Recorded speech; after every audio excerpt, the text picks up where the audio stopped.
இதே மாதிரி இங்கிலாந்துலயும் ஒரு இஷ்யூ வந்ததாகவும், இங்கிலாந்துல ஆனா அது மனித உரிமைக்கு எதிரான செயல் அப்படின்னு சொல்லிட்டு அந்த பில்ல ரிஜெக்ட் பண்ணதாகவும் பேசிக்கிட்டே வராங்க.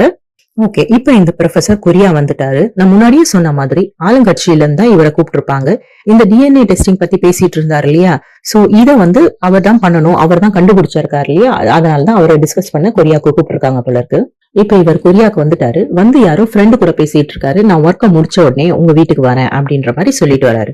ஓகே, இப்போ நேஷனல் அசம்பிளி கூடி இருக்கு. நம்ம பெரிய பார்லிமெண்ட் எதிர்பார்ப்போம். இது என்ன ரகசிய கூட்டமோ என்னமோ, அதனால ரொம்ப இம்பார்ட்டன்டான அபிஷியல்ஸ், அதாவது ரொம்ப இம்பார்ட்டன்டான பார்ட்டி மெம்பர்ஸ் மட்டும் அட்டென்ட் பண்ணிருக்காங்க, ஆளுங்கட்சி எதிர்கட்சி. இப்ப 2 பேருக்கும் நடுவுல இந்த ப்ரொஃபசர் பேசி எக்ஸ்பிளைன் பண்றாரு. அவர் என்ன சொல்றாருன்னா, இந்த சைக்கோபாத்ன்றவங்க ஒரு ஸ்பெஷல் மியூட்டேட்டட், அதாவது மரபணு மாறி பிறந்தவர்கள். அவங்களுக்கு உணர்ச்சிகளே கிடையாது. அதனாலதான் அவங்களால ஈஸியா கொலை பண்ண முடியுது. ஆசை, பாசம், சந்தோஷம் இதெல்லாம் அவங்களுக்கு கிடையவே கிடையாது. அதனால அவங்க ஈஸியா கொலைகாரங்களா மாறிடுறாங்க. இவங்கள கருவிலே நம்ம கண்டறியலாம். இதன் மூலமா ஒரு குழந்தை பிறக்கிறதுக்கு முன்னாடியே அவன் சைக்கோபாத்தா, இல்லனா ஒரு சண்டைய விரும்புறவனா, இல்ல ஒரு சீரியல் கில்லரா இருப்பானா அப்படின்றத நம்ம கண்டுபிடிச்சிடலாம் அப்படின்னு சொல்றாரு. இந்த ப்ரொஃபசர் கொடுத்த இந்த ரிப்போர்ட்டை பேஸ் பண்ணி ஆளுங்கட்சியில ஒரு பில்ல கொண்டு வராங்க. அதுல என்ன சொல்றாங்கன்னா, இப்ப பிறக்கிற குழந்தை ஒரு சைக்கோவா இருக்கலாம், ஒரு போரை விரும்புறவனா இருக்கலாம், ஒரு டிக்டேட்டர் மாதிரியான ஆளா இருக்கலாம், இல்ல சீரியல் கில்லரா கூட இருக்கலாம். அத நம்ம பேரண்ட் கன்சர்ன் இல்லனா கூட, அதாவது பெத்தவங்க அனுமதி தரலனா கூட நம்ம அந்த குழந்தைய அழிக்கலாம். அப்பதான் வருங்காலத்துல ஒரு சீரியல் கில்லர் இந்த மாதிரியான சைக்கோபாத்ஸ் எல்லாம் பிறக்க மாட்டாங்க அப்படின்னு சொல்லி ப்ரப்போஸ் பண்றாங்க.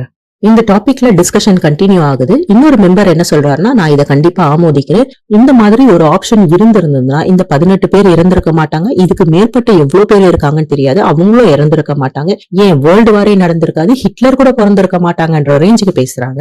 இன்னொரு மெம்பருமே இந்த மாதிரி பண்றது மூலமா நம்ம ஃபியூச்சர் சொசைட்டி, வருங்கால சமுதாயமே ஒரு கிரிமினல்ஸ் இல்லாத ஒரு சொசைட்டியா இருக்கும் அப்படின்னு நம்புறேன்னு சொல்றாரு. இந்த டைம்ல எதிர்கட்சியா ஒருத்தவங்க பேசினாங்க இல்லையா, ஒரு அம்மா நம்ம முன்னாடி பார்த்தோம் இல்லையா, அவங்க ஒரு கேள்வி எழுப்புறாங்க.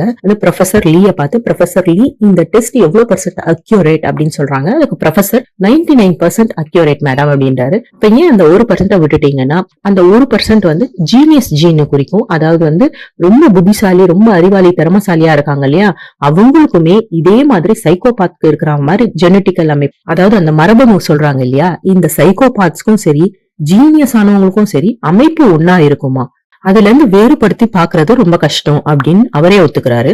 அப்ப அந்தமா உடனே அப்போ ஃபியூச்சர்ல ஒரு மோசரத்தை கூட நம்ம கொல்றதுக்கு வாய்ப்பு இருக்கு இல்லையா, நம்ம ஹிட்லர்னு நினைச்சு ஐன்ஸ்டீனை கூட கொல்றதுக்கு வாய்ப்பு இருக்கு இல்லையா அப்படின்னு கேக்குறாங்க. இந்த கேள்விக்கு ப்ரொஃபசரால பதில் சொல்ல முடியல.